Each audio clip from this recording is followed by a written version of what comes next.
कोल ministry ने जब से लिग्नाइट का काम शुरू किया है, लिग्नाइट का एक्टिविटी कोल का एक्टिविटी अलग मानते हैं, इसीलिए आपको हमारा माइंस का भी कोल माइन लिग्नाइट माइन अलग बोलते हैं। राजस्थान में जो भी माइन है वो लिग्नाइट माइन है, इसी दृष्टिकोण से आपको जवाब दिया गया।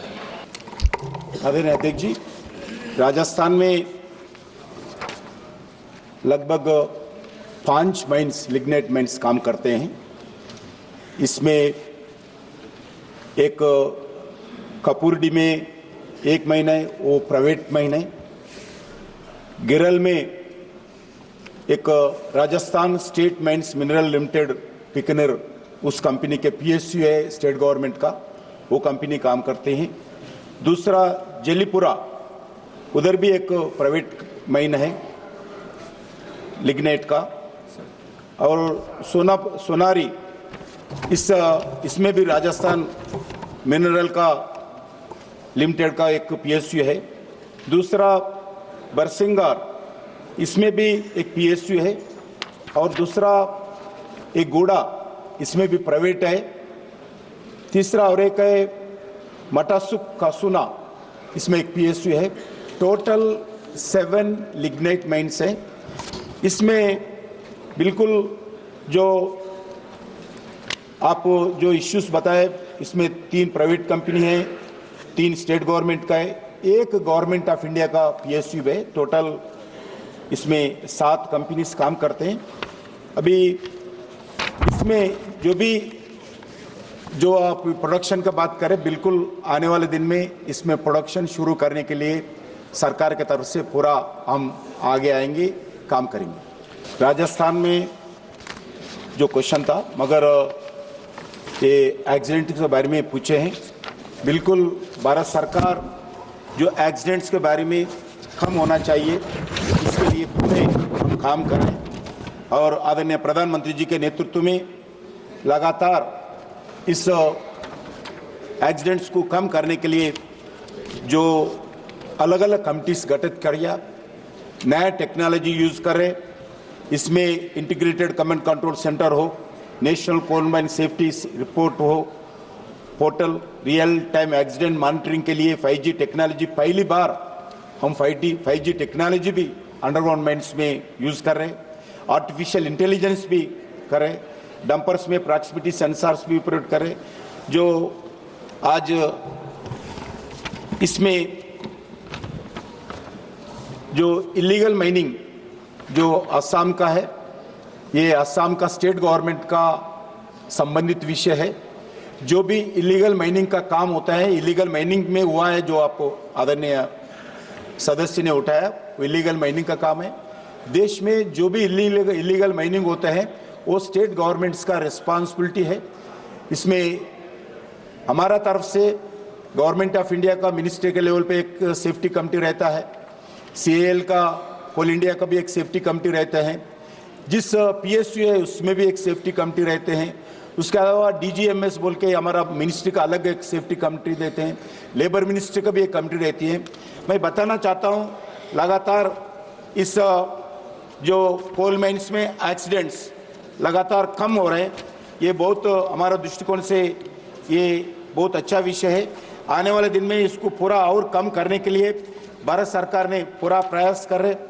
इसमें जो एक्सीडेंट हुआ है, रैट होल एक्सीडेंट, मैं स्वयं मुख्यमंत्री जी से बात किया हूं।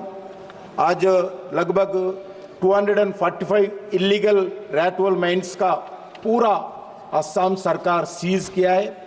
जो संबंधित लोग हैं, लगभग जो कल्प्रिट्स है, जो माइनिंग करवाए इनोसेंट पीपल को, 12 लोगों को ऊपर एक्शन भी लिया है। वैसे ही वेस्टर्न कोल फील्ड में अभी एक्सीडेंट हुआ है, इसमें भी भारत सरकार की तरफ से हाई लेवल कमेटी, मिनिस्ट्री की तरफ से अलग अलग CAL की तरफ से कमेटी का इन्वेस्टिगेशन किया है। मैं बताना चाहता हूं, आज गवर्नमेंट ऑफ इंडिया हर तरह सेफ्टी को पहला प्रायोरिटी देते हैं। नरेंद्र मोदी जी सरकार जो लगातार इस सेफ्टी के संबंधित विषय पर हमारा रिजल्ट्स भी मिल रहे, कंपेरेटिवली आज बिल्कुल लगभग इंसिडेंट्स इस साल कम हो गया 2023-24 में। अभी मैं बताना चाहता हूं वर्कर्स के लिए भी, जो अभी इंसिडेंट हुआ है एक वेस्टर्न कोलफील्ड में, अध्यक्ष जी 1,80 लाख आज हम कंपेंसेशन, कोई भी आज भारत में पहली बार कोई की कोल इंडिया में अंडरग्राउंड में जान हथेली में लगाकर काम करते हैं। इसीलिए आदरणीय प्रधानमंत्री जी का आदेश पर हम पूरा कंपेंसेशन दे रहे, पूरा फैसिलिटीज दे रहे, उनके परिवार को जात देते हैं। ऐसी सेफ्टी मेजर्स में भारत सरकार, कोल मिनिस्ट्री और माइनिंग मिनिस्ट्री पूरा ध्यान देते हुए वर्कर सेफ्टी के लिए अलग अलग एक्टिविटीज भी हम ले रहे, पूरा इनिशिएटिव के साथ हम काम कर रहे हैं। जरिया गया हूं, उधर जो अंडरग्राउंड लगातार ब्रिटिश के जमाने से अंडरग्राउंड कोल जलते रहते हैं, इसके लिए गवर्नमेंट ऑफ इंडिया आदरणीय प्रधानमंत्री नरेंद्र मोदी जी के नेतृत्व में एक हाई लेवल कमेटी का मीटिंग हुआ है, 2 बार 3 बार हुआ है। इसमें रोकने के लिए स्टेट गवर्नमेंट का कोऑपरेशन जरूरी है, क्योंकि वो लोगों को उधर से रिहैबिलिटेशन करना चाहिए। उसके लिए हम क्वार्टर्स भी बनाया, लगभग 30,000 क्वार्टर्स बनाया वर्कर्स के लिए, और बनाने को भी तैयार है। हम पैसे एक्सपेंडिचर करने को भी तैयार है जरिया के लिए। अब एक मास्टर प्लान, जरिया मास्टर प्लान का एक पहले किए थे, सक्सेस नहीं हुआ है। अभी आदरणीय प्रधानमंत्री जी एक हाई लेवल कमेटी कॉन्स्टिट्यूट करके पूरे इंपॉर्टेंट ऑफिसर्स, बाहर के लोग इंक्लूडिंग नीति आयोग जैसे लोग भी उधर जाके इंस्पेक्शन किया है, लोगों से मिला है, वर्कर्स से मिला है, लोगों गांव वालों से मिला है, जरिया के आसपास लोगों से मिला है। मेरा विश्वास है 1-2 महीने के अंदर इस एक्शन प्लान का अप्रूवल हम तैयार करने के लिए प्रयास करें। जैसा भी एक्शन प्लान तैयार होता है, पूरा जरिया के एरिया में जो कोल जलते हैं उसके आसपास लोग रहते हैं, उनको बाहर निकालकर उनको अच्छे घर देना चाहिए, उनको रोजगार देना चाहिए। ये भी प्रयास करें अलग अलग एम्प्लॉयमेंट देने का, नॉट ओनली कोल सेक्टर में अदर एक्टिविटी भी एम्प्लॉयज महिलाओं को, युवाओं को देने के लिए सोच रहे, क्योंकि आज भी जमीन के अंदर कोल जलते रहते हैं 24 आवर 364 डेज 100 ईयर से जलते रहते हैं इस जरिया का। इसके लिए वो कम भी हो गया, जैसा जैसा हम काम करें, प्रयास करें, वो जैसा जैसा अभी थोड़ा एरिया में सीमित है, उस सीमित एरिया को कम करने के लिए भी जरिया में भारत सरकार के कोल मिनिस्ट्री की ओर से पूरा प्रयास कर रहे। मेरा विश्वास है इससे जरिया का जल्दी ही स्टेट गवर्नमेंट कोऑपरेशन से बिल्कुल हम काम करेंगे। इलीगल माइनिंग रोकने का काम, इस कोल माफिया को रोकने का काम स्टेट गवर्नमेंट का होते हैं, स्टेट पुलिस का होता है। उनका बिना कोऑपरेशन का इस काम को सफल नहीं हो सकता है। झारखंड में बहुत सालों से, लगातार 50 सालों से इलीगल माइनिंग का एक्टिविटी होता है। इसको रोकने के लिए ये स्टेट सब्जेक्ट है, इस रोकने के लिए मैं स्वयं जाकर अभी चुनाव होने के बाद झारखंड का मुख्यमंत्री हेमंत जी से, आदरणीय हेमंत जी से मैं स्वयं जाके मीटिंग किया हूँ, इलीगल माइनिंग कैसा रोकना चाहिए, मैं जाके मीटिंग किया हूँ। मैं बताना चाहता हूँ, जो इलीगल माइनिंग रोकने के लिए स्टेट गवर्नमेंट्स पूरे आगे आना चाहिए। अलग अलग प्रांतों में कुछ जगह इलीगल माइनिंग होते हैं, माफिया भी। रिसेंटली एक एनटीपीसी अधिकारी को इलीगल माइनिंग करने वाले माफिया हत्या किया है। बहुत मैं निंदा करता हूं इस सदन के द्वारा। इसमें गवर्नमेंट ऑफ इंडिया की तरफ से आदरणीय मोदी के नेतृत्व में हम 0 टॉलरेंस इस वायलेंस के खिलाफ हम स्टैंड लिया है। जो भी वायलेंस करते हैं माइनिंग एरिया में, बिल्कुल भारत सरकार की ओर से, स्टेट गवर्नमेंट की तरफ से बिल्कुल एक्शन होना चाहिए। और दूसरा, ये 100% हम भारत सरकार इस विषय पर ध्यान देता हूं। अध्यक्ष जी अभी बताए, भारत अभी कोल सेक्टर में ये लार्जेस्ट रिजर्व्स दुनिया में, जब हम भारत है कोल में 5th लार्जेस्ट रिजर्व्स आज भारत में है। और चाइना को छोड़े तो, चाइना को बाजू रखे तो इंडिया ये नंबर 1 कंज्यूमर है, नंबर 1 प्रोड्यूसर भी है, coal producer. India is a number 1 in the world other than China, number 1 consumer other than China. वैसा ही दुनिया का सबसे सेकंड लार्जेस्ट कोलमैन आज गेवारा आज भारत में है। इसीलिए कोल सेक्टर में भारत सरकार मोदी जी के नेतृत्व में लगातार आगे बढ़ रहे, क्योंकि आपको मालूम है 2014 से पहले पावर सेक्टर का शॉर्टेज होता था। आज पावर सेक्टर लगभग 72% लेके 74% थर्मल पावर से पावर जनरेट होता है। ये पावर जनरेट के लिए कोल उपयोग होता है। ये कोल सप्लाई प्रोडक्शन ठीक करने के कारण, जो अलग अलग रिफॉर्म्स लाने के कारण आज कोल सेक्टर के अंदर जितना कोल चाहिए उतना प्रोडक्शन भारत सरकार निकल रहा है। इसके कारण पावर शॉर्टेज भी है। आज नरेंद्र मोदी जी सरकार 2014 में सत्ता में आने के बाद माइनिंग सेक्टर में, कोल सेक्टर में ट्रांसपेरेंसी लाने के लिए प्रयास किया है।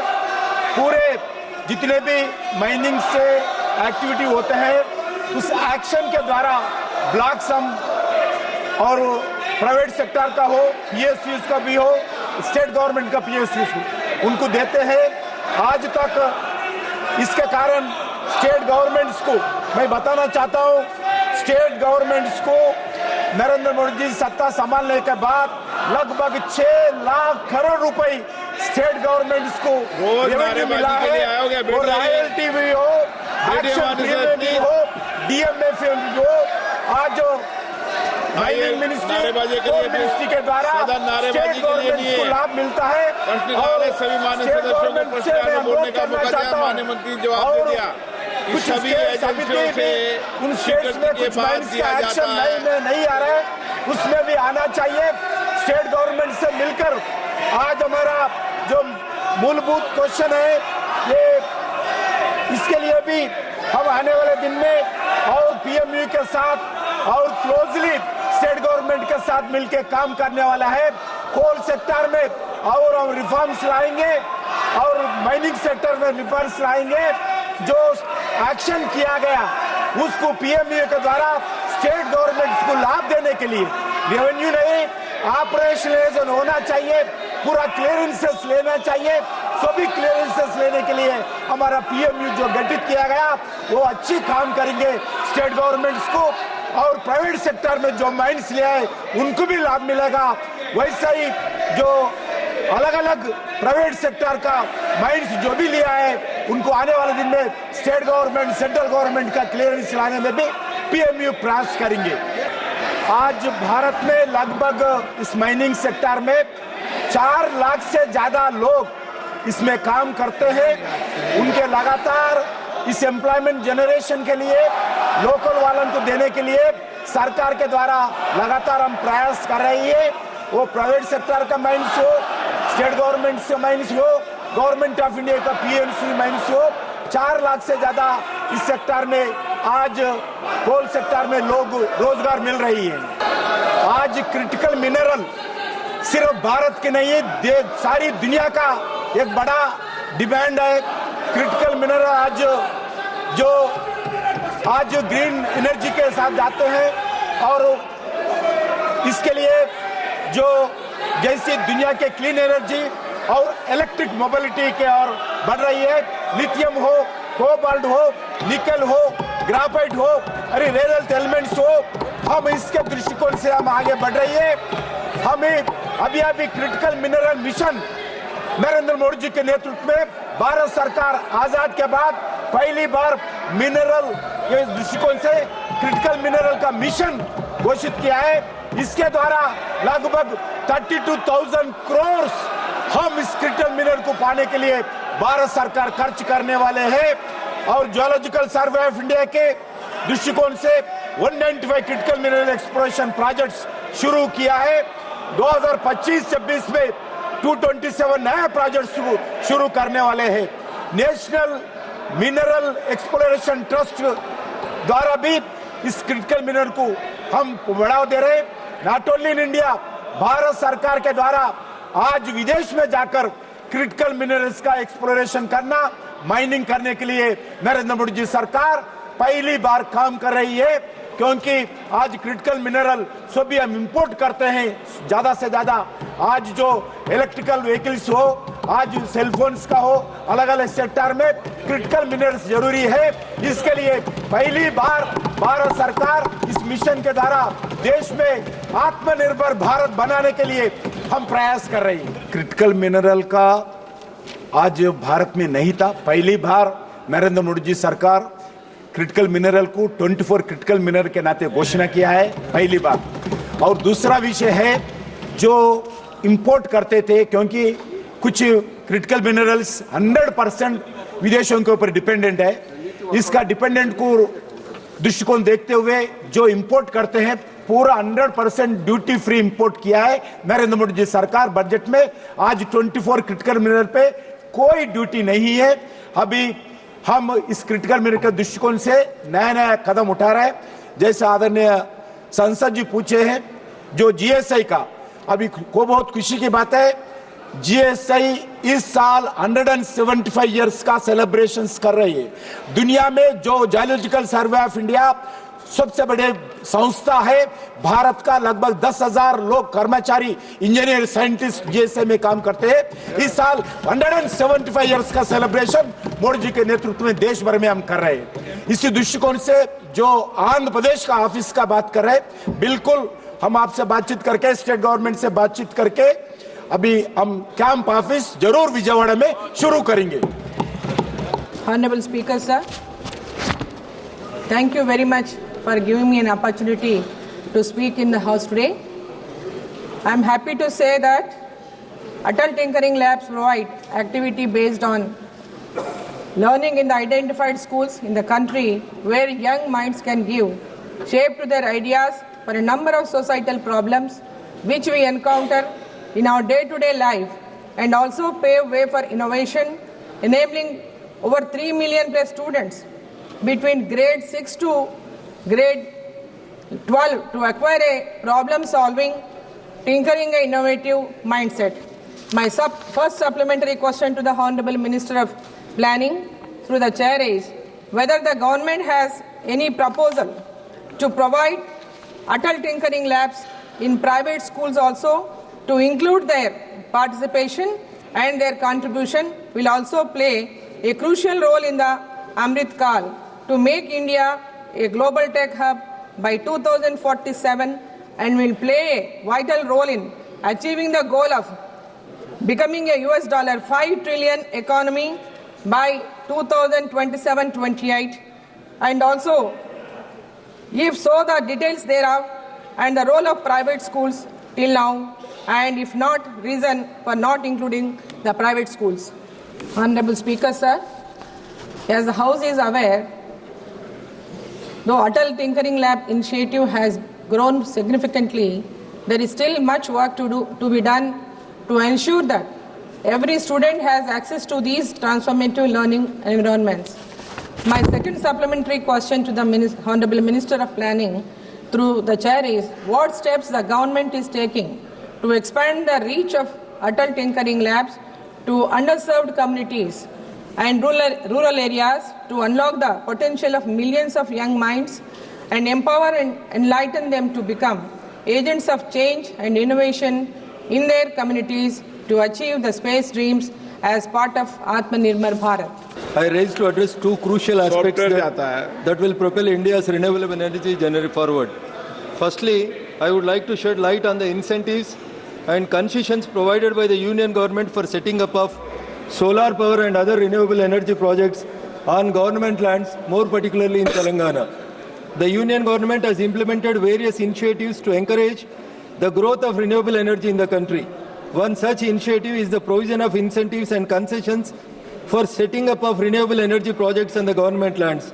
The country has set an ambitious target of 450 gigawatts of renewable energy power by 2030. Now my question to the Honorable Minister is, the details of the incentives and concessions provided by the Union government for setting up of solar power and other renewable energy projects on government lands in Telangana. आपका प्रश्न क्या है? Sir, the details of the incentives and concessions provided by the Union government for setting up of solar power and other renewable energy projects on government lands, more particularly in Telangana. Okay.